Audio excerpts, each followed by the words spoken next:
माता पित्यांच्या वात्सल्याबरोबरच मुलांना मिळतो तो त्यांच्या बुद्धिगुणांचा, संस्कारांचा वारसा. अवघ्या जगण्याला बळ देणाऱ्या या वारशाचं मोल मोठं असतं आणि म्हणूनच कृतज्ञतेनं केलेलं त्याचं स्मरणही फार मोलाचं ठरतं. कल्पवृक्ष कन्येसाठी लावणीया बाबा गेला. कल्पवृक्ष कन्येसाठी लावणीया बाबा गेला. वैभवाने बहरून आला याल का हो बघायाला. याल का हो बघायाला. कल्पवृक्ष कन्येसाठी लावणीया बाबा गेला.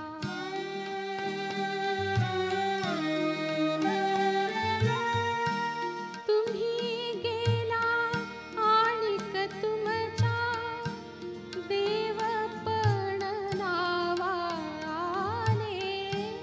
तुम्ही गेला आणिक तुमच्या देवपण नावाने. सप्तस्वर्ग चालत येता थोरपण तुमचे कळले.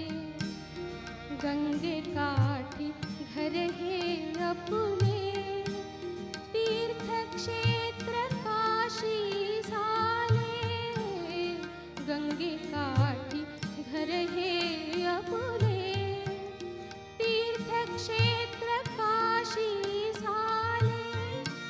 तुम्हा वीण शोभा नाही वैभवाच्या देऊळाला. वैभवाच्या देऊळाला. वैभवाच्या देऊळाला. कल्पवृक्ष कन्येसाठी लावणीया बाबा गेला.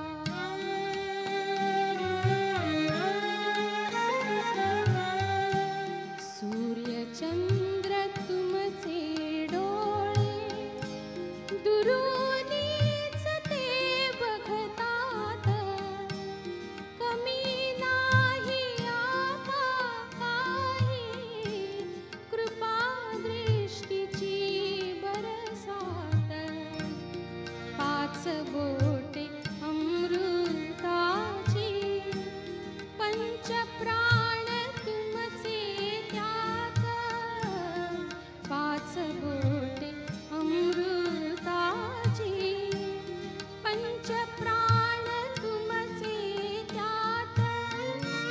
पाठीवरी फिरवा हात या हो बाबा एकच वेळा. या हो बाबा एकच वेळा. या हो बाबा एकच वेळा. कल्पवृक्ष कन्येसाठी लावणीया बाबा गेला. घरकुलाच्या सावलीत मातापित्यांच्या प्रेमछत्राखाली मोठे होत असताना घरातल्या भावंडांमध्येही मायेची, प्रेमाची एक वेगळीच गुंफण होत असते. भावा बहिणीतलं हे प्रेम व्यक्त करायला राखी पौर्णिमा, भाऊबीज यासारखी नैमित्तिकं तर असतातच. बहिणीची वेडी माया भावाच्या जीवाला एक हळूवार अस्तर लावते, तर भावाच्या प्रेमाचा बहिणीच्या जगण्याला एक कणखर आधार असतो. या सोज्वळ नात्याचे सगळेच आविष्कार लोभच असतात. एकत्र मोठा होता होता मग बहिणीची माया शहाणी सुद्धा होत जाते. भावाचं पाठराखण करणारं प्रेम आश्वासक होत जातं. पण अचानक एखाद्या वेळेस दोघंही त्या निरागस बालपणात पोचतात. बालपण आणि तारुण्य यांची सरमिसळ होते आणि त्यातून अशी एक छेडछाड जन्म घेते. तुझ्या गळा माझ्या गळा गुंफू मोत्यांच्या माळा. तुझ्या गळा माझ्या गळा गुंफू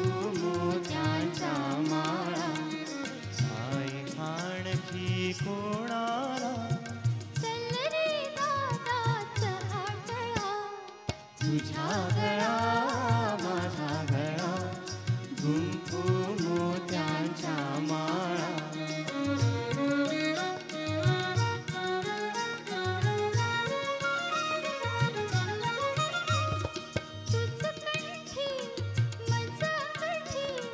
आणखी गोप कोणाला आणखी गोप कोणाला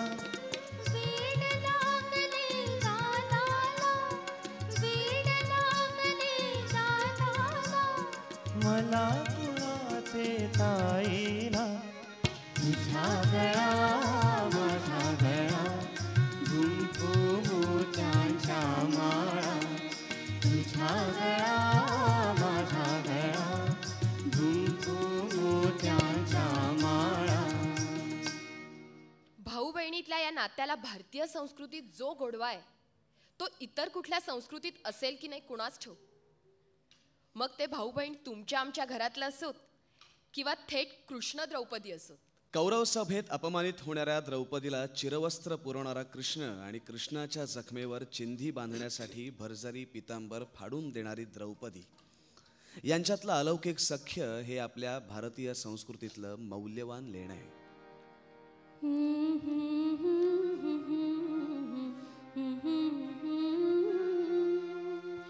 भरजरी ग पितांबर दिला फाडून द्रौपदीसी बंधू शोभे नारायण द्रौपदीसी बंधू शोभे नारायण द्रौपदी बोलली हरीची मी कोण परी मला त्याने मानली बहीण परी मला त्याने मानली बहीण काळजाची चिंधी काढून देईन एवढे तयाचे माझ्यावरी ऋण वसने देऊन प्रभू राखी माझी लाज